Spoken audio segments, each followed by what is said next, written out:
Hello everyone, how's it going? My name is Dan the Tutor, on a mission to become the world's greatest tutor. In today's video, we have a fun one. It's the binomial distribution, a very powerful tool we have in our statistics arsenal. So first, let's talk about what kind of problems we can solve with the binomial distribution.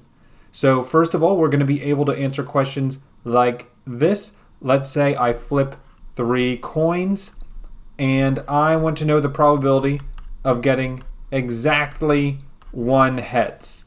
It's going to be used for problems like this. Not just 50-50 scenarios. You could also have, let's say, rolling a dice, and you're going to roll a dice 3 times, and you want the probability that at least one of these dice is a 2. And obviously in that example it can be more, it can even be all 3, but this is the kinds of problems that we're going to be solving with the binomial distribution. So the first thing you need to know is you cannot always use the binomial distribution for every problem. There are 3 conditions we need to meet before we can use the binomial distribution. Number 1, it needs to be a finite and known number of trials. So what do I mean by this? A trial is just going to be one of our scenarios. For instance, every time you flip a coin, that's a trial. So if you flip a coin 10 times, that's 10 trials. The number of trials has to be finite, cannot be infinite. It also has to be known. It cannot be a variable. So in other words, it cannot be a problem like you flip a coin until you get heads, because you don't know how many times you're going to be flipping that coin. As a matter of fact, that's a geometric distribution, which is a different problem. So it has to be a known number of trials, let's say 10 or 5 or any number like that. The second condition that you need to meet, the outcomes need to be binary. In other words, it needs to be a success or a failure. It needs to be something like, what is the probability of getting 3 heads? There is a clearly defined success, 3 heads, and everything else would be a failure. And then the third condition we need, it needs to be the same probability for each trial. So a classic example is you have like a bag of marbles. Maybe you have 2 blue, 2 red, and 1 green, and you're going to pick 2 of these marbles at random without replacement. Well, if I ask you what's the probability of getting a red and a blue marble, this is not going to be the binomial distribution, because as soon as I pick one, then you're eliminating that red one from the pool, and now the probability of picking a red or a blue marble has changed. So it needs to be the same probability each time, which means in the exact same marble bag example, it could be binomial if you do it with replacement, meaning you put the marble back in the bag after you take it out, because then you're resetting the probability. So these are the 3 conditions for the binomial distribution, and as long as you have these 3, then you're allowed to use the formula. So before I give the formula, I need to say what the 3 variables are in the formula. You have n, which is the number of trials. So again, if you flip a coin 5 times, that's n. X is going to be the number of successes. And so if the same coin example, if I say 3 out of 5 are heads, then X would be 3. And then P is the probability for each success. Meaning for the coin example, chance of flipping a heads is 50%, so 0.5 would be P. And with these 3 variables, here is the formula. Probability of X, where X is the number of successes, equals n choose X times P to the power of X times 1 minus P to the power of n minus X. Now it's not important you know how this equation came about. I'll show you, but it's just important that you know what this is, that you know what goes in each of these variables, and of course knowing that n choose X can be written as ncx, meaning that this is that factorial combinations formula, n factorial over x factorial times n minus x factorial. Which normally what you'll see me do is you'll see me just plug this in my TI-84 calculator using the probability NCR function. So now let me quick explain why this makes perfect sense actually for this formula. So first let's go with the example of you flip 3 coins and I want exactly 1 heads. So that might be something like heads, tails, and then tails again. That would be a success for me because I wanted exactly 1 heads and I got it. Now obviously this heads didn't have to be first. The heads could have come in the middle, could have also come in the last position. That's fine. The reason why we have this n choose x is to account for the fact that the success can move and we need to count all the different combinations that this success can take place. So that's where the combinations come from. The p to the power of x is simply the number of successful rolls you have or successful trials. So in other words, that's covering this success here. And if I wanted 2 heads, then it would be p squared, and etc. And then finally, the 1 minus p to the power of n minus x, this can be read as the number of failures.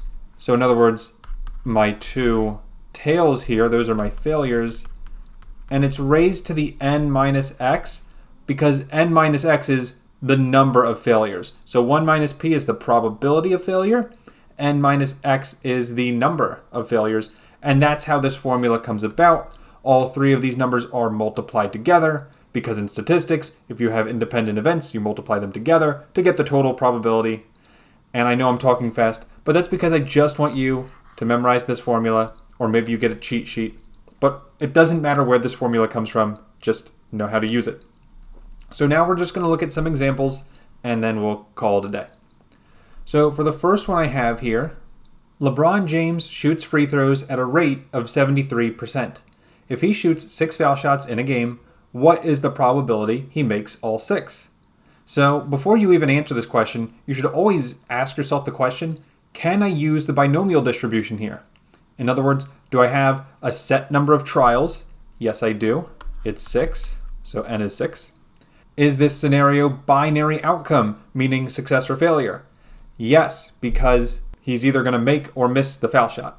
So that's not a variable, but I do know the number of successes is 6, so x is going to be 6. And then finally, do we have the same probability each time? Yes, we do. It's 73%. So p equals 0.73. So yes, we can use the binomial distribution. This is an interesting problem because he is making all 6, meaning that I don't actually need the binomial distribution. There is an easier way to do this using just normal probability, but we still are going to use it for this example to prove the point. So here's how I plug in the formula. Probability that x equals 6, number of successes equals 6, equals n choose x, so 6 choose 6, times p 0.73 to the power of x, 6, and then 1 minus p, 1 minus 0.73, which is 0.27, raised to the power of n minus x, so 6 minus 6, power of 0. Remember that anything to the power of 0 is not 0, it is 1. Just have to mention that because I see a lot of people making that mistake. So now I can just plug this in my calculator, and if you want to do it one at a time, you can.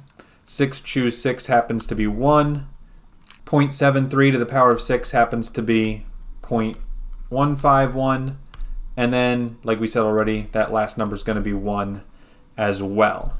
Meaning the probability that LeBron James makes all 6 foul shots is 0.151. If you want that as a percentage, 15.1%. Meaning not very likely. And that's how you use the binomial distribution. Now, in case you're curious, I did say there's another way of doing this. Because he's making all 6, the probability is just his make rate, 0.73, to the power of how many foul shots he took, which is 6. So that's how we answer that question. Now, going off of that, the binomial distribution, we need to talk about how to cover scenarios like this. Let's say, what is the probability that LeBron makes at least half of his foul shots? So in other words, this is no longer probability that, well, half of 6 is 3, but we're not asking what is the probability that x equals 3. We're asking for the probability, what is the probability that he makes at least 3 So x is greater than or equal to 3. Now, the binomial distribution cannot do this. It can only do a set number of successes. So what you can do is you can split this up, meaning what would be considered making at least half his foul shots? It would be 3, 4, 5, or all 6 foul shots. So in other words, we are finding probability of x equals 3 plus probability that x equals 4 plus probability that x equals 5 plus probability that x equals 6. And so what happens here is that n is going to be 6 the whole time for all 4. X is going to change depending on the number. And again, p is still the same 0.73 for all 4 of these. And this seems like it would take a really long time. And that's because it does. So today in this video, I'm going to tell you to do it by hand or even with a calculator. But do all 4 of these and then add up the probabilities. That's how you get the answer. In reality, there are shortcuts to doing this. For instance, there's a binomial table you can find online. There's also a way to do this in your calculator, which I'll show you in another video if you have a TI-84. But let's just do this the long, slow way, and then we can talk about shortcuts later. So I'll just show you how to do 3, and then you can do 4, 5, and 6 on your own. But it's going to be 6 choose 3 times the probability that we get x, which is 3, times 1 minus the probability to the power of n minus x, so 6 minus 3. And that's going to get me an answer of 0.060, in other words, 6%. So not very likely. However, we're just going to do this exact same math for px equals 4, px equals 5, and px equals 6. And I'm just going to plug this in my calculator right now and just write the answers on the screen. And that will give us these 4 numbers. Notice the probability for 6 is the same number we got earlier. And now I just have to add up all these numbers, and whatever the total is, that's going to be my final answer. So we get 0.858. That is the probability that LeBron James makes at least half his foul shots, or if you like it as a percentage, 85.8%, meaning it's extremely likely that this is going to happen. Let's now ask just one more question here with this same LeBron James example. What is the probability that LeBron makes less than half the foul shots? So how are we going to do this? Well, if you're smart, you would know that we're just asking the opposite scenario, probability that x is less than 3, meaning that probability x equals 2 plus probability x equals 1 plus, do I include probability x equals 0? Yes, you do, because it's a possibility. If he makes 0, he technically can, so you have to include that scenario as well. Now, this is what you would do if you're a smart student, and you'd plug it in and you'd spend 5 minutes doing that. If you're an even smarter student, you would know that this is the complementary situation to my last example. What do I mean by that? Well, basically, if you take the probability that x is greater than or equal to 3, in other words, he made at least half his foul shots, and then you add the probability of the other scenario that he doesn't, so x is less than 3, then that's going to encompass all possible scenarios, meaning it covers 1 or 100%, because we covered every possible scenario. 6, 5, 4, 3, 2, 1, and 0. Because of this, you can subtract this probability from both sides, and now this answer to the question that we're looking for is just going to be 1 minus the probability that we just got in the last question. And so the answer is going to be 1 minus 0.858, which is 0.142. So a 14.2% chance he makes less than half his free throws. Now you can do this whenever you're covering the span of all possible options. So let's just say for a second he shoots 20 foul shots. And I want to know the probability that he makes at least 2 of them.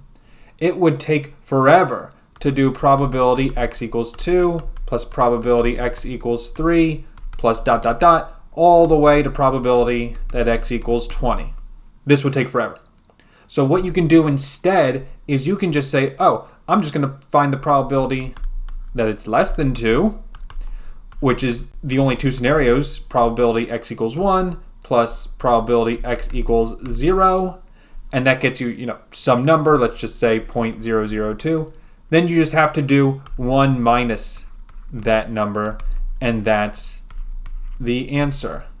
And you can do this whenever you want to save yourself a lot of time. Always choose the less number of things you have to add up. It's always going to be easier. So hopefully that made sense. If you have any questions, please post them in the comments. Thank you all for watching. Have a great rest of your day, and I'll see you in the next video. Take care, and bye-bye.